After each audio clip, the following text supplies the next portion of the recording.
Hivi tunapambana sana kutafuta maisha, lakini pia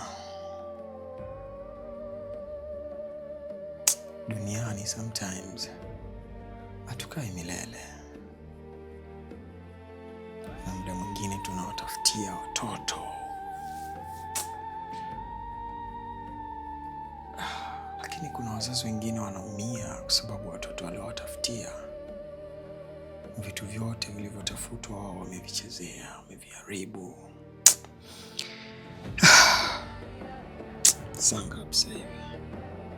Saa 10:15 alfajiri. Mambo bado hayajanyoka, kazi bado zinanisubiri.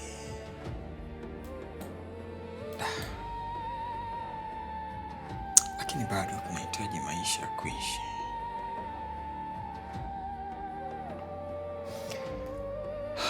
Mimi mwenyewe nahitaji kutimiza ndoto zangu kabla sijatimiza ndoto zao.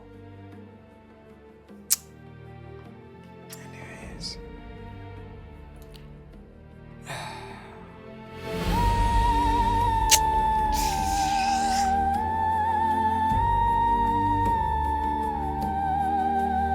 mwanamke naye ananitesa mpaka saa hizi hajajibu meseji yangu.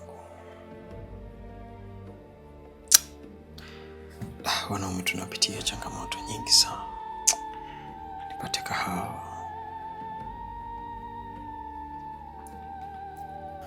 Hapa bado watoto wananisubiri. Kuna zile mambo nataka nikamilishe. Kichwa kinauma. Bado Subaru haijakamilika bandarini kulipiwa. Ni vitu vingi tunapambana navyo na maisha, lakini sometimes hata wanawake zetu wanashindwa kutuelewa. Kwa nini? Sasa kwa nini ajibu message? Yuko wapi? Au ana shida? Maki napiga hapo, okay.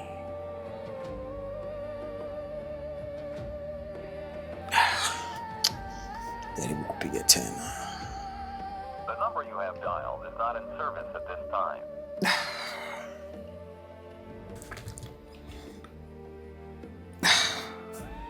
Kazi yetu tunatakiwa ishe, wanaisubiri wenyewe. Mungu na wenyewe wanasumbua, lakini lipo suluhisho moja tu. Anyways, ngoja nichukue kitu.